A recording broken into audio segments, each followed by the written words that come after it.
انسان کا سب سے زیادہ تعلق اس کے رب کریم کے ساتھ ہوتا ہے۔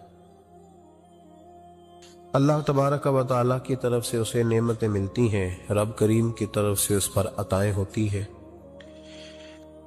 اللہ کی طرف سے وہ آیا ہے اور واپس اللہ ہی کی طرف لوٹ جائے گا۔ ابتدا بھی مالک کریم کی ذات ہے اور انتہا بھی اسی رب کریم کی ذات ہے۔ انسان دنیا میں جتنے بھی پیچ و تاب کرتا ہے، جتنی بھی دنیا داری کرتا ہے اور جتنے بھی معاملات میں وہ وقت گزارتا ہے، وہ سارے عارضی ہیں، وقتی ہیں، اور بہت ساری چیزیں تو صرف اور صرف دھوکہ ہیں اور دھوکے کے سوا کچھ بھی نہیں۔ اگر اس کا یہ ذہن بن جائے کہ میں نے اپنے تعلقات کو، اپنے معاملات کو اپنے رب کے ساتھ صحیح رکھنا ہے، تو جب اللہ کے ساتھ اس کے معاملات ٹھیک ہوتے ہیں تو بندوں کے ساتھ خود بخود ہی ٹھیک ہو جاتے ہیں۔ اگر خشیت الہی پیدا ہوتی ہے، خوف خدا اسے نصیب ہو جاتا ہے، اور اگر اللہ تبارک و تعالیٰ کا قرب اسے میسر آتا ہے، اس رستے کا یہ سفر شروع کر دیتا ہے، تو بندوں کے ساتھ تو معاملات ویسے ٹھیک ہو جاتے ہیں۔ اس لیے کہ جب اللہ سے ڈرے گا، نہ دھوکہ کرے گا، نہ فریب کرے گا، نہ جھوٹ بولے گا، نہ کسی شخص کے ساتھ بددیانتی کرے گا، جب اللہ کے ساتھ اس کا تعلق ٹھیک ہے، اور جب یہ اپنے آپ کو آزاد سمجھے گا نا کہ میں ہوں اور میں ہی ہوں اور میں نے ہی چلنا ہے، تو پھر یہ اپنی مرضی سے معاملات کو چلائے گا تو خرابی پیدا ہوگی۔ اللہ تبارک و تعالیٰ کے ساتھ انسان کا جو رشتہ ہے، اس میں انسان کی کچھ کمزوریاں آڑے آتی ہیں، گناہ ہو جاتے ہیں، غلطیاں ہو جاتی ہیں۔ ان غلطیوں کے بعد اپنے رب کریم کے ساتھ اپنے تعلق کو مضبوط کرنے کے لیے اللہ رسول نے جو ہمیں وظیفہ دیا، اس کو استغفار کہتے ہیں۔ استغفار ویسے اس کا لغوی معنی تو ڈھانپنا ہوتا ہے، یہ غفر سے بنا ہے، لیکن اس کے اصطلاحی معنی یہ ہے کہ جو گناہ انسان سے ماضی میں ہو جائے، ان سے معافی چاہنے کا نام استغفار ہے۔ کچھ لوگ توبہ اور استغفار کا لفظ اکٹھا بولتے ہیں، لیکن توبہ کا معنی ہوتا ہے آئندہ گناہ نہ کرنے کا وعدہ کرنا، اور استغفار کا معنی ہوتا ہے پچھلے گناہوں سے اللہ کے حضور معافی مانگنا۔ اگرچہ مفہوم کے لحاظ سے یہ ہم معنی ہی بنتے ہیں، لیکن ان کا جو اصطلاحی مفہوم ہے وہ یہ ہے کہ جب آپ پچھلے گناہوں سے معافی مانگ رہے ہوتے ہیں تو اس کو استغفار کہتے ہیں۔ اللہ تعالیٰ نے اس استغفار کو بڑا پسند فرمایا، بڑا پسند فرمایا، اور یہ استغفار کے جملے مالی کو اتنے پسند آئے کہ اللہ نے نبی پاک علیہ السلام کو بھی حکم دیا، کہا محبوب آپ بھی میری بارگاہ میں استغفار کریں۔ اگرچہ حضور کا استغفار اس معنی میں نہیں ہے، بلکہ نبی پاک کا استغفار تو بلندی درجات کا معاملہ ہے، چونکہ استغفار خود ایک عبادت ہے، تو یہ عبادت کرنے کا اللہ نے اپنے محبوب کو بھی ارشاد فرمایا۔ جب فتح مکہ ہوئی تو فرمایا اذا جاء نصر اللہ والفتح، جب اللہ کی مدد آئی تو پھر فتح نصیب ہوئی، وَرَأَيْتَ النَّاسَ يَدْخُلُونَ فِي دِينِ اللَّهِ أَفْوَاجًا، تو پھر آپ دیکھیں گے لوگوں کو، لوگ فوجوں کی فوجیں دین میں داخل ہو رہے۔ لوگ پہلے ایک ایک دو دو کر کے آیا کرتے تھے، تو اب فوجوں کی فوجیں آ رہی ہیں، تو یا اللہ ہم کیا کریں؟ تو رب کریم نے فرمایا محبوب فَسَبِّحْ بِحَمْدِ رَبِّكَ وَاسْتَغْفِرْ، اپنے رب کے لیے حمد کرو، تسبیح پڑھو اور استغفار کرو۔ کیا کرو؟ استغفار، معافی مانگو، اس کے حضور آہذاری کرو، استغفار کرو۔ معنی یہ ہوا کہ جب تو غلطی ہو جائے پھر بھی استغفار کرو، جب اللہ زیادہ نعمتیں دے پھر بھی پھر بھی استغفار کرو۔ ہمارے ہاں یہ ہوتا ہے کہ جب تو کوئی نقصان ہوتا ہے تو وہ اللہ کی طرف سے ہوتا ہے، نقصان ہو جائے تو کہتے ہیں اللہ کی مرضی تھی، اور فائدہ ہو جائے تو کہتے ہیں میں نے محنت ہی بڑی کی تھی، میری جدوجہد بڑی تھی۔ ایک بچہ ایک دفعہ میرے پاس کہیں انٹرویو کے لیے جا رہا تھا، تو دعا کرانے آیا، کہنے لگا میں نے وہاں جانا ہے، دعا کیجئے گا اللہ تعالیٰ کامیابی دے۔ میں نے دعا کی، کچھ اس کو پڑھنے کو بتایا، لیکن کامیاب نہ ہو سکا، لوٹ آیا۔ تو میں نے پوچھا کہ کیا بنا؟ کہنے لگا حضرت صاحب بس اللہ کی مرضی تھی، اللہ کی مرضی تھی۔ پھر ایک دفعہ گیا تو نہ کہا اللہ کی مرضی تھی، تیسری دفعہ گیا کامیاب ہو گیا، تو بھئی اب کیا بنا؟ کہنے لگا جی جب میں داخل ہوا تو اس نے جاتے ہی مجھ سے پوچھا سب سے پہلا سوال یہ کہ تمہیں جنرل نالج کی بھی کچھ معلومات ہے یا شعبے کے آدمی ہو؟ تو میں نے کہا جناب پوچھیے۔ تو انہوں نے پاکستان کا حدود اربہ پوچھا تو میں نے فٹافٹ بتا دیا۔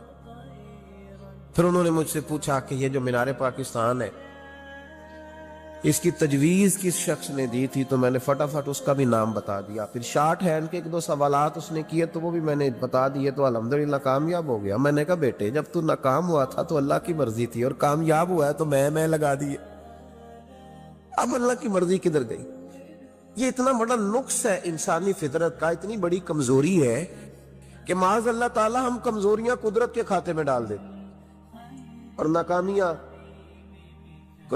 قدرت کے کھاتے میں، اور کامیابیاں کیا تماشا۔ حالانکہ ہونا یہ چاہیے تھا کہ جہاں انسان کمزور پڑے تو کہے میری غلطی تھی، میری غلطی تھی۔ صوفیاء یہ سبق دیتے ہیں، اللہ کے بندے یہ پیغام دیتے ہیں کہ جب تو کہیں ناکام ہو جائے تو سمجھ جائے تیری، اور جب تو کامیاب ہو جائے تو سمجھ رہے اللہ راضی ہو گیا تھا، اللہ نے رحمت کر دی، اس نے فضل کیا۔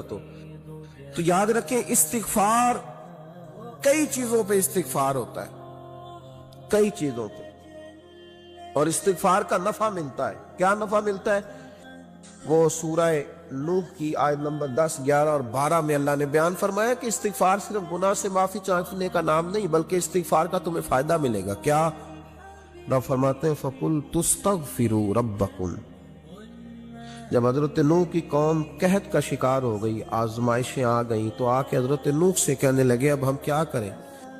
تو کیا کہا حضرت نوح نے؟ فرمایا فَقُلْ تُسْتَغْفِرُوا رَبَّكُمْ، آپ نے فرمایا اپنے رب سے استغفار کرو، اپنے رب سے۔ انہوں نے قحط کی بات کی، انہوں نے کہا کہ کھیتیاں اجڑ گئی ہیں، بارش نہیں ہو رہی، قحط کی بات کی۔ آپ نے کیا کہا؟ استغفار کرو، کیوں کہ انہو کان غفارا، بے شک اللہ بڑا ہی بخشنے والا۔ وہ کیا کرے گا؟ یرسل السماء علیکم مدرارا، وہ تم پر موسلا دار بارش برسائے گا۔ جب تم استغفار کرو گے تو اللہ موسلا دار بارش برسائے گا، وَيُمْدِدْكُمْ، اور وہ تمہاری مدد کرے گا۔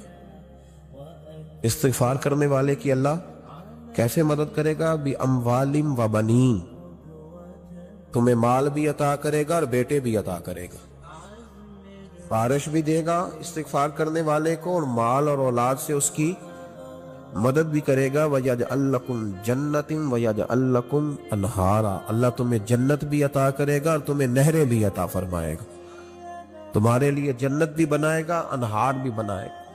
توبہ کا، استغفار کا تمہیں یہ فائدہ ملے گا۔ ایک استغفار، ہمارے بزرگوں نے وہ لکھا ہے کہ جب انسان کو اللہ نعمتیں دیتا ہے تو پھر رب کا حکم ہے کہ اس پر شکر بھی کرے، نعمتوں پر اللہ کا شکریہ نہ کرنے پر بھی استغفار کرنا چاہیے۔ اے اللہ تو نے بڑا کچھ دیا تھا پر میں شکر ادا اس پر بھی۔ ہمارا تو اب یہ حال ہے کہ جو ہمارے پاس چیزیں ہیں وہ ہم کہتے ہیں یہ تو میرا حق تھا، لیکن جو نہیں وہ مجھے فٹافٹ ملنی چاہیے۔ مطلب اگر میرے پاس صحت ہے تو اس کو میں اپنا حق سمجھ لیتا ہوں کہ یہ تو میرا، یہ چونکہ ٹھیک ہے جی، یہ تو صحیح ہے، تندرستی ہے، یہ تو ٹھیک ہے، لیکن کار کوئی نہیں، وہ ذرا مل جانی چاہیے۔ اولاد تو میرے پاس ہے، وہ تو میرا حق تھا، میرا رائٹ تھا، معاذ اللہ وہ تو ہم نے حق بنا لیا۔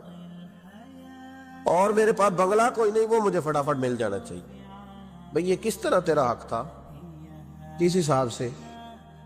یعنی جو چیزیں ہیں ان کو سنبھالنے کی فکر نہیں ہے، اور جو نہیں ہے ان کے طلب کی فکر لگی ہوئی ہے۔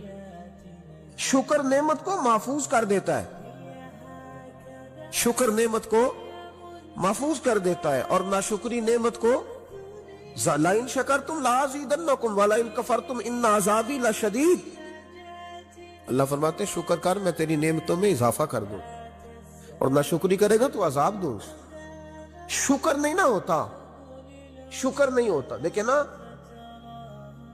100 روپے ابا جی نے دیا ایک بچے کو، اور اس کو کہا کہ جا دکان سے کچھ چیز لے آ، تو وہ 100 روپیہ اس نے رستے میں جاتے کہیں پھاڑ دیا یا گوا دیا، تو اب وہ والد سے دوبارہ 100 مانگتا ہے، تو والد کہتا ہے کہ پہلے 100 کا تو نے کیا کیا؟ نہیں سمجھ آئی آپ کو میری بات؟ پہلے 100 کا کیا کیا تو وہ کہے گا جی باپ میرا دل کرتا تھا میں نے پھاڑ دیا. جوان بچہ ہے، سمجھدار ہے، 12-14 سال کا ہے. میرا دل کیا تھا میں نے پھاڑ دیا، ختم ہو گئی بات. تو ابا نیا 100 دے دے گا. سبحان اللہ. کتنے خوش ہو کے آپ کہہ رہے ہیں نہیں دے دینا سو. یہ کیسے ہو سکتا ہے بھائی؟ کروڑ پتی والد بھی ہو تو 100 کا نوٹ دوبارہ دیتا کیوں؟ بیٹا نہیں اس کا؟ پیار نہیں؟ کیوں نہیں دے رہا؟ وہ کہتا تو نے میرے پہلے 100 کی قدر نہیں ڈالی، نیا تجھے کیسے مل جائے؟ انہیں خیال ہی نہیں کیا، انہیں جدوجہد ہی نہیں کی. حضرت ملا رومی نے مثال دی ہے. جناب رومی فرماتے ہیں کہ بغیر محنت کے لوگوں کو اللہ نے نعمتیں دی ہیں تو انہوں نے شکر ہی نہیں ادا کیا. اندھے سے پوچھ آنکھ کی قدر کیا ہے. پوچھ اندھے سے، پوچھ معذور سے کہ ٹانگوں پہ چلنا کتنی بڑی نعمت ہے. کبھی پوچھ اس سے جس کا مکان تو ایک کنال میں ہے پر رونے والا بچہ کوئی بھی نہیں. پوچھ اس سے جس کی جیبیں دولتوں سے بھری ہوئی ہے پر کوئی نہیں کہتا کہ ابا 10 روپے دینا.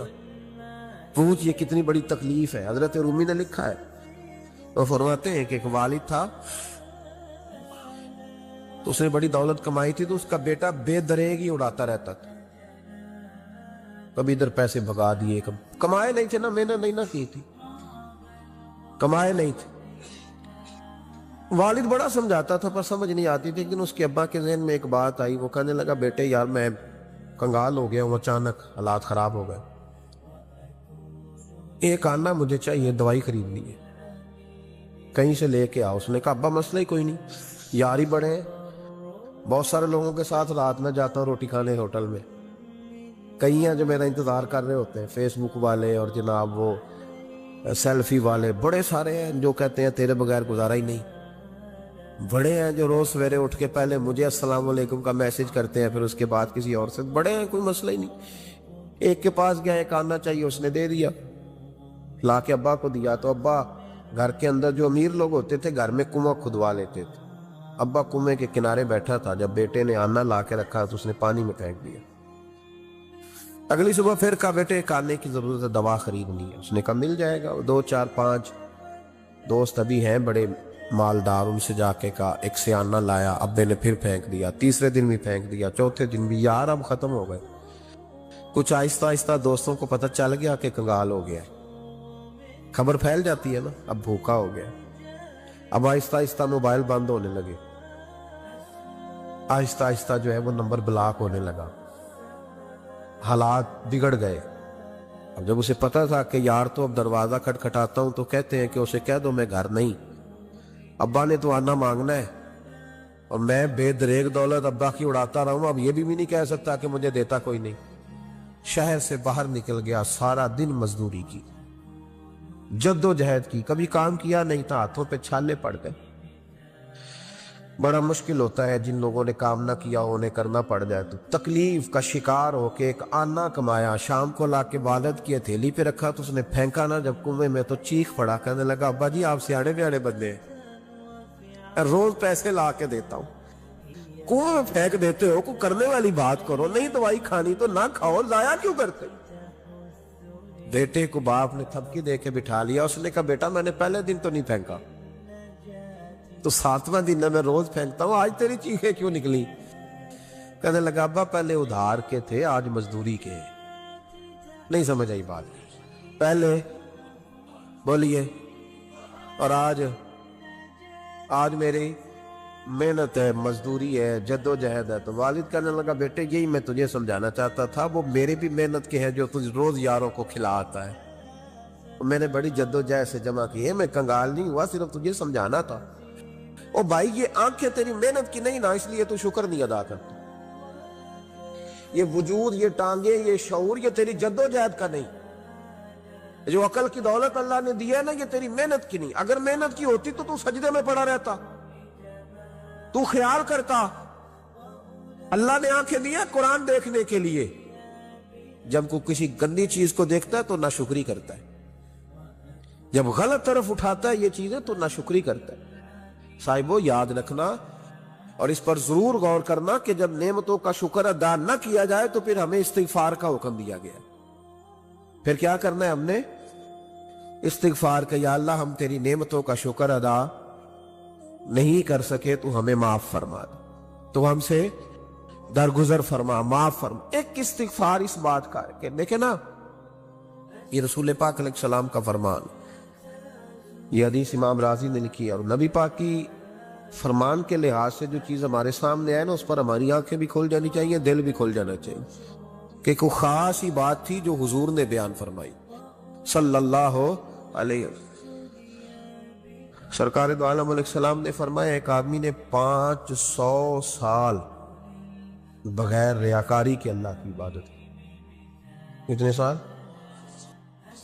یہ 5 سال نہیں ہوتی بغیر ریاکاری کی۔ تہجد پڑھنے والا جب تک 6 لوگوں کو بتانا نہ دے تہجد پڑھی ہے، اتنی دیر تو تہجد آگے بڑھتی نہیں، کم از کم 6 بندوں کو پتا ہونے چاہیے۔ اور میرے جیسے حاجی نمازیوں کا تو دل کرتا ہے کہ وظیفے پہ بندہ رکھا جائے جو تعریفیں کرے صبح و شام، قاضی صاحب کی کیا بات ہے، حضرت صاحب کی وظیفہ دیں گے اس کو مہینے کا، وہ تعریف کرے کھول کے کہ آپ کی بڑی بات۔ یہ مرض ہے، تعریف سننا نا یہ بیماری ہے، اس نے جھوٹ کو جنم دیا ہے، بہت بڑا مرض ہے۔ حضرت سعدی نے اس پر بہت بڑے مقالہ جات لکھے ہیں اور فرماتے ہیں یہ مرض کچھ لوگوں میں بہت زیادہ ہوتا ہے۔ ایک امیروں میں، امیر لوگ ناراض نہ ہو جائیں پر انہوں نے کہا ہے تو کوئی حکمت ہوگی نا، امیروں میں تعریف سننے کا مرض بہت زیادہ ہوتا ہے۔ فرماتے ہیں ایک بادشاہوں میں اور تیسرا عورتوں میں، ان میں یہ بیماری بہت زیادہ ہوتی ہے۔ کوئی تعریف نہ کرے تو خود اپنی کرنی شروع کر دیتے ہیں، خود ہی کہہ دیتے ہیں کہ وہ کیا بات سی، میرے ابا جی تے وہ تے 100 ہل چلدا سی تے 150 بندہ ٹکر کر، ابا جی دی چھڈ تو دس تیرے کنے چل دے، تیرے کو کنے بندے روٹی کھاندے، اپنی بات کرنا۔ اقبال کہتے تھے تو وہ آبا تمہارے ہی مگر تم کیا ہو، ہاتھ پہ ہاتھ درے منتظر فردا، ابا جی کی دادا جی کے چھوڑ اپنی کر، ہمیں تو تیرا پتہ ہے تو اپنی بات کر، تیرے اندر بھی کوئی چیز ہے کہ نہیں۔ ابا دادا تو سب کے بڑے، حضرت آدم کی اولاد ہے تو حضرت آدم نبی تھے، باپ دادا تو سب کے بڑے بڑے ہی ہیں، بات یہ ہے کہ اپنی بات کرنی چاہیے نا۔ تو یہ بیماری ہے، یہ نقص ہے، 500 سال بغیر ریاکاری کی عبادت، اور بیان میرے نبی کریم علیہ السلام فرما رہے ہیں 5، بولیے، یہ بہت بڑا مسئلہ ہے، دکھاوا نہ ہو، ریاکاری نہ ہو۔ ہم مجالس میں جاتے ہیں نا جناب، محافل میں، تو لسٹ ملتی ہے، یہ چوہدری صاحب نے صدارت ہے، انہوں نے خصوصی تعاون کیا ہے، تو یہ فلانے صاحب ہے تو ان کا بھی نام لینا ہے۔ تو میں کبھی کبھی کہہ دیتا ہوں کہ یار آپ نے تو کہا تھا یہ نبی پاک کی تعریف کی محفل ہے، اور یہاں آپ نے لسٹ لگا دی ہے پوری تعریف کرنے والوں۔ کچھ ضروری ہے کسی کا نام لینا اور اس کا جناب ذکر کرنا اور اشتہار پہ اس کی فوٹو آنا، یہ کچھ ضروری ہے؟ ویسے بھی کوئی اچھا لگتا ہے کہ نبی پاک کے نام کی محفل اور میں کہوں میں صدارت کر رہا ہوں؟ ڈرنا چاہیے نا مجھے اللہ تعالیٰ، حضور کی محفل اور میری صدارت، اس پر کبھی غور کریں۔ اگر کوئی راہ طریقت کا مسافر ہوگا تو تڑپ جائے گا کہ نبی پاک کے نام کی محفل اور سرپرستی ایک ایسے آدمی کی جس کو وضو تک نہیں کرنا آتا، چھ معنی دار، وہ دھندا ہے معاذ اللہ تعالیٰ، جس کا جو دل کرے وہ کرتا جائے۔ 500 سال بغیر ریاکاری کی عبادت کی، 5 بڑا مشکل ہوتا ہے۔ حضور فرماتے ہیں یہی بندہ جب اللہ کے حضور کھڑا کیا جائے گا تو رب کریم اس سے کہے گا کہ چلو اس کو میرے فضل سے جنت میں لے جاؤ، تو عرض کرے گا مالک فضل تو ٹھیک ہے پر 500 سال لگائے میں نے، 5۔ وہ مولوی صاحب میری طرح کے بیچارے جو امام مسجد ہوتے ہیں نا، تو وہ بھی کہتے ہیں جب میں آیا تھا تو 30 بچے تھے مسجد میں، اب 80 ہو گئے۔ اور بھائی یہ بندوں کو بتانے کی کیا ضرورت ہے، یہ تو اللہ کی رضا کے لیے ہے نا، تو چھوڑ اس میں اتنا تذکرہ کرنے کی کیا حال ہے۔ 500 سال جس نے لگائے، بول پڑا یا اللہ 500 سال لگائے اور تو کہتا ہے کہ اس کو میرے فضل سے لے جاؤ، تو رب کریم نے فرمایا چلو کوئی نہیں، پھر انصاف کر لیتے ہیں، الٹی آنکھ کی روشنی نکال کے ترازو کے ایک پلڑے میں رکھو اور 500 سال کی بغیر ریاکاری کی عبادت دوسرے پلڑے میں رکھو۔ کبھی اس مریض سے پوچھنا جس کو ڈاکٹر کہہ دیتا ہے کہ تیری آنکھ کا علاج نہیں ہو سکتا، بے بس ہوتے ہیں ڈاکٹر، جواب دے جاتا ہے شعور۔ پوچھ کبھی اس شخص سے کو کہتے ہیں بس جناب اب آپ اپنی آنکھیں موجود ہونے کے باوجود آپ دیکھ نہیں سکتے، اتنی موٹی آنکھ لگی ہوئی ہے، لیکن روشنی اللہ چاہے تو دیتا ہے، نہ چاہے تو نہیں دیتا۔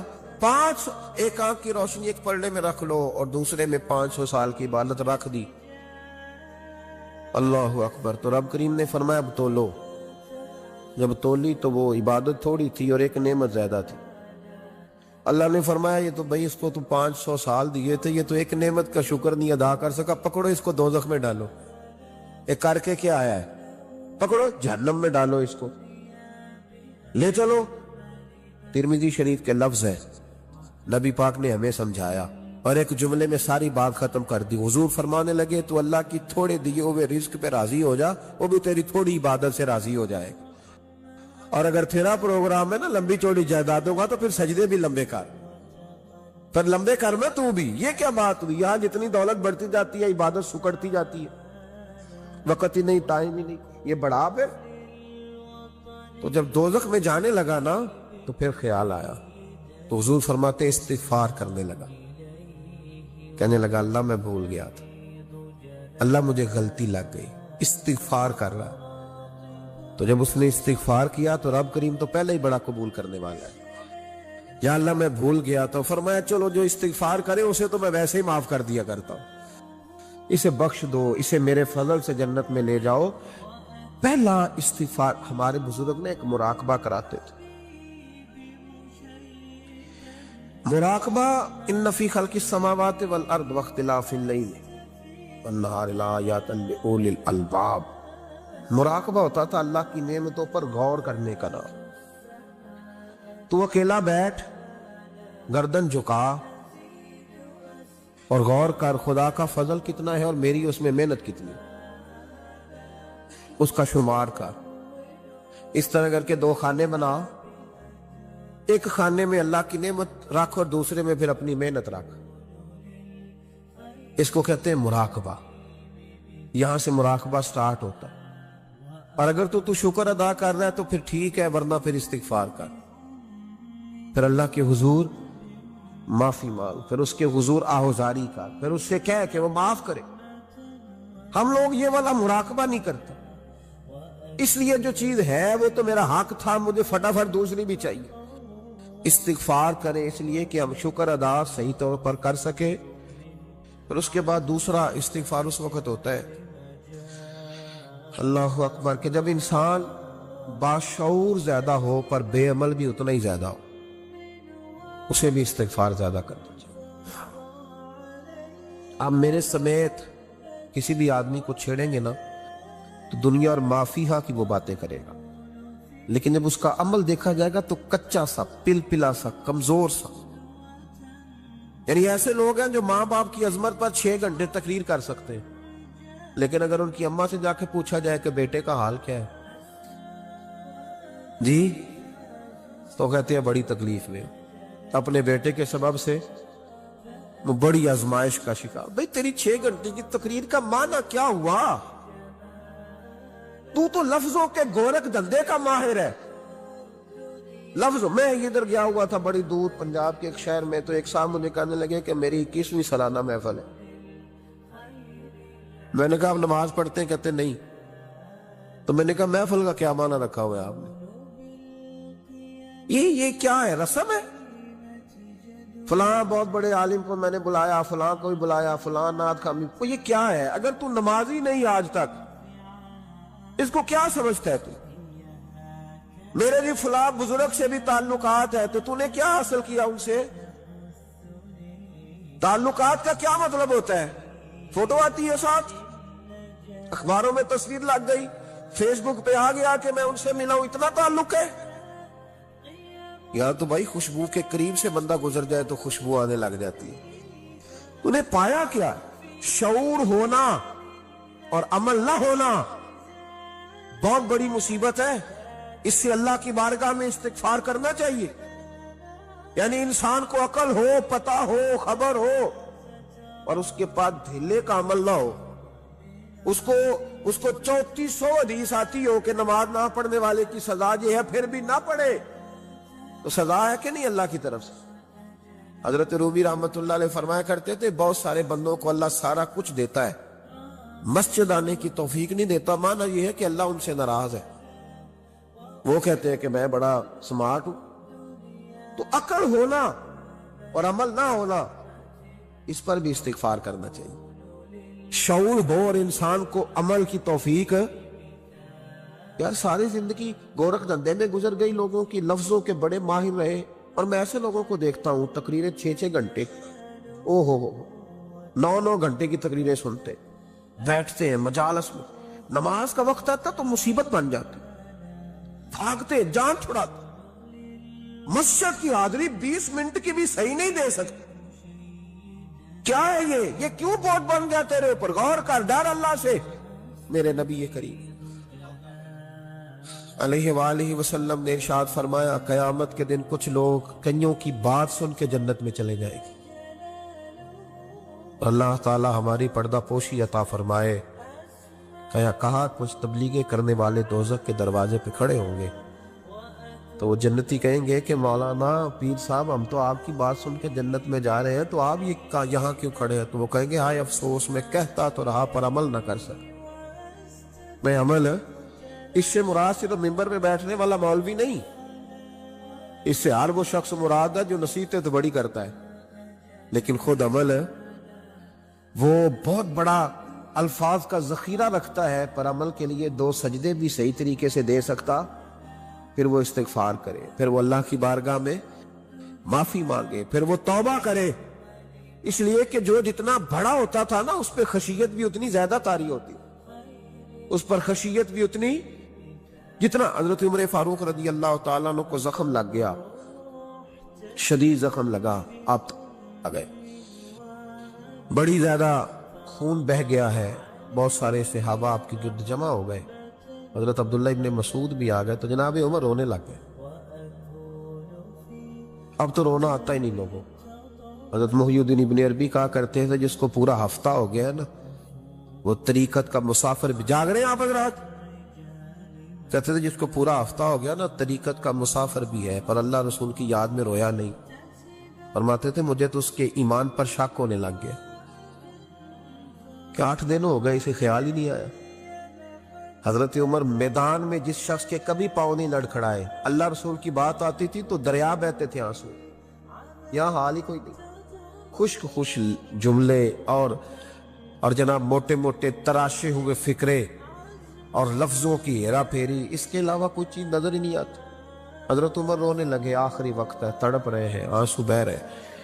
حضرت عبداللہ ابن مسعود آ گئے، انہوں نے کہا عمر تیری ہجرت بھی بڑی باکمال تھی، تیرا اسلام قبول کرنا بھی بڑا ہی باکمال تھا، حضور بھی تجھ سے ہمیشہ راضی رہے۔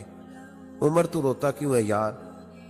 بات تو یہ ہے کہ جب تو نے خلافت سنبھالی تو پھر تیرے طریقے بھی باکمال ہی تھے، اور جب تو میدان میں اترتا تھا پھر بھی تیرے معاملات باکمال تھے، اور جب تو مال غنیمت بانٹتا تھا پھر بھی تو باکمال۔ یار ہر موقع پہ تو باکمال تھا تو جاتے دفعہ روتا کیوں ہے؟ ان کا استغفار دیکھو، ان کی توبہ دیکھو۔ حضرت عمر پھر رو پڑے، کہنے لگے عبداللہ لوگوں کو میری نیکیوں کا پتہ ہے، گناہوں کا تو نہیں نہ پتہ، وہ تو میں جانتا ہوں یا میرا مالک جانتا ہے نا، نیکیاں تو سب کے سامنے، پر من آنم کے من دانم جو اندر چھپے ہوئے گناہوں کے ڈھیر ہے وہ تو میں جانتا ہوں۔ کہا تو نے میرے کلمہ پڑھنے سے لے کر میری حکومت تک میری ساری نیکیاں گنوائی ہیں، اب دعا کر میرے لیے، کہ رب میری نیکیاں اور بدیاں برابر برابر کر دے، مجھے درجہ نہیں چاہیے، بس اللہ مجھے معاف کر دے۔ درجوں کی ضرورت نہیں ہے، یہاں تو لوگ درجات لے کے بیٹھے۔ حافظ کہتا ہے کہ میں جتنے آیتیں ہوگی اتنے میرے درجے بلند ہوں گے، پہلے درجوں والا کام تو کوئی کرنا۔ مولانا کہتے ہیں کہ نور کے ممبر پہ بیٹھوں گا، بھائی پہلے بتا نور کے ممبر کی طرف تیرا سفر بھی جاری ہے کہ نہیں؟ تاجر کہتا ہے کہ میں سخاوت کروں گا تو حضرت عثمان کے ساتھ جگہ ملے گی، پر حضرت عثمان کی سخاوت اور اپنی سخاوت کا فرق بھی دیکھ۔ مجاہد کہتا ہے کہ میں نبی پاک کے جہاد والے صحابہ کی پشت پہ رہوں گا تو پہلے اپنے کام تو دیکھ، اور جب ساری باتیں سمجھ میں نہ آئے تو پھر اللہ کی بارگاہ میں استغفار کر، پھر بیٹھ۔ بڑے لوگ استغفار کرتے، معافی چاہتے،